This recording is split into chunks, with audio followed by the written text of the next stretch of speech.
कथित रूप से फर्जीवाड़ा करके चंडीगढ़ में मेयर का चुनाव अपने पक्ष में करने के बाद बीजेपी गदगद है और अब झारखंड में खेल करने जा रही है। ये संविधान का मजाक उड़ाया जा रहा है, संवैधानिक संस्थाओं का अपमान खुद संवैधानिक पदों पर बैठे हुए लोग कर रहे हैं।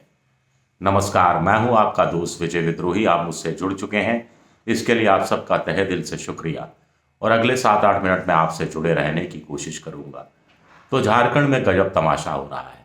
इससे पहले गजब तमाशा बिहार में हुआ, पड़ोसी राज्य में। वहां क्या हुआ? नीतीश कुमार ने इस्तीफा दिया और उसके थोड़ी देर बाद ही बीजेपी का समर्थन पत्र विधायकों का और अपनी पार्टी के विधायकों का समर्थन पत्र राज्यपाल को सौंप दिया। राज्यपाल ने शपथ ग्रहण करवा दिया और राज्यपाल ने बहुमत साबित करने की भी कोई शर्त नहीं रखी। तो कायदे से ये काम झारखंड में भी हो जाना चाहिए था। झारखंड में भी शिबू सोरेन ने इस्तीफा दिया। विधायक दल के नेता जो चंपई सोरेन चुने गए थे वो उनके साथ थे। 47 या 48 विधायकों का समर्थन पत्र राज्यपाल को सौंपा गया। राज्यपाल अभी तक जवाब नहीं दे रहे हैं, चिट्ठी को दबाए बैठे हैं, कह रहे हैं लीगैलिटीज देखेंगे। आप लीगैलिटीज देखकर ठीक कर रहे हैं तो इसका मतलब बिहार के राज्यपाल ने लीगैलिटी नहीं देखकर ठीक नहीं किया, या बिहार के राज्यपाल ने लीगैलिटी नहीं देखी और सीधा शपथ ग्रहण करा दिया उनको ये देखकर कि बहुमत का समर्थन पत्र है, तो ये काम राज्यपाल झारखंड के क्यों नहीं कर रहे हैं? अब चाहे तो झारखंड के जो राज्यपाल हैं उनको शक है कि समर्थन पत्र में पूरे विधायकों के नाम नहीं है, तो बहुमत साबित करने के लिए कह सकते हैं। 2 दिन, 3 दिन, 4 दिन का समय दे सकते हैं, लेकिन समय भी नहीं दिया जा रहा है।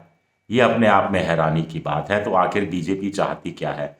क्योंकि किसी तरह का कोई संवैधानिक संकट खड़ा करने के फेर में है बीजेपी, क्योंकि अभी इस्तीफा देने वाले मुख्यमंत्री ईडी के पास हैं और बहुत संभव है उनको रिमांड पर भेज दिया जाएगा, यानी वो ईडी की हिरासत में रहेंगे। वो कार्यवाहक मुख्यमंत्री के रूप में काम नहीं करने वाले। उप मुख्यमंत्री कोई है नहीं जो कार्यवाहक उप मुख्यमंत्री हो जाता। ऐसे में राष्ट्रपति शासन लागू नहीं हुआ है, सरकार नाम की चीज नहीं है। तो ऐसे में क्या ये संवैधानिक संकट बताने की कोशिश बीजेपी के लोग कर रहे हैं एक सोची समझी साजिश के तहत, ताकि वहां पर राष्ट्रपति शासन लगाया जा सके और लोकसभा चुनाव राष्ट्रपति शासन के दौरान हो जाए। राष्ट्रपति शासन का मतलब है इनडायरेक्ट रूप में मोदी सरकार का शासन, और इसमें राज्यपाल का इस्तेमाल किया जा रहा है।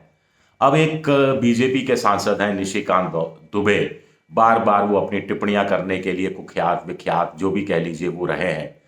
उनकी तरफ से ट्वीट पर ट्वीट आ रहे हैं जैसे राज्यपाल के सलाहकार वही हैं, या राज्यपाल को समर्थन पत्र की जो सूची सौंपी गई है उसकी जानकारी राज्यपाल ने उन्हें दे दी है या उनकी जानकारी में है।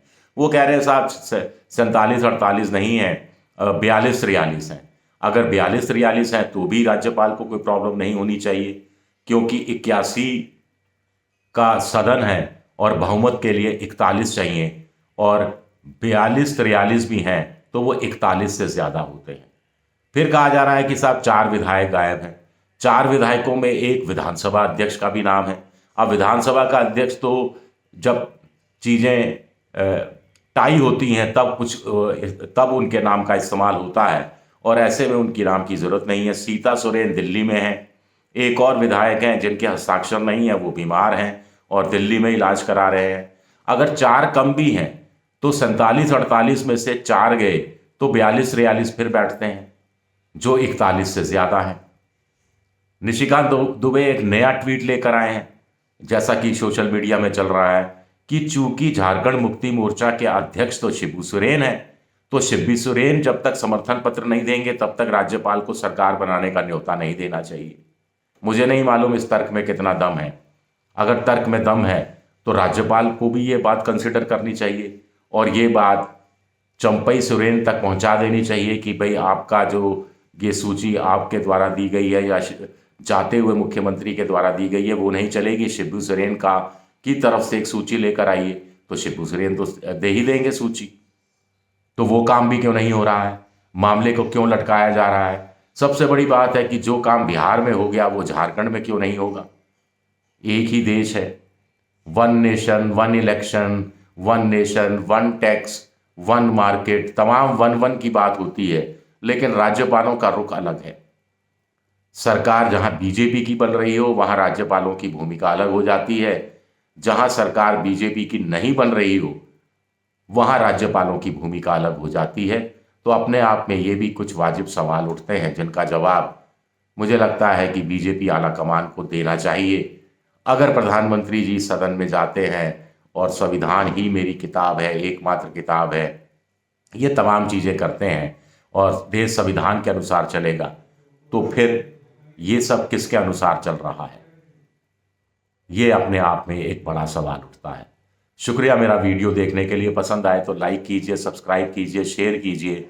मेंबरशिप ड्राइव में आप जा सकते हैं, मेरी आर्थिक मदद की कोशिश कर सकते हैं। बेल आइकन यानी घंटी जैसी आकृति दबा दीजिए ताकि नया वीडियो आए तो तत्काल आपको इसकी जानकारी मिल जाए। ट्विटर यानी एक्स पर मैं विद्रोही7 के नाम से हूँ, इंस्टाग्राम पर विजय विद्रोही7 के नाम से हूँ और फेसबुक पर मेरा पेज है विजय विद्रोही पेज, जहाँ आप मुझे फॉलो कर सकते हैं। लेकिन लाइक सब्सक्राइब शेयर ज़रूर कीजिए। शुक्रिया, बहुत बहुत शुक्रिया।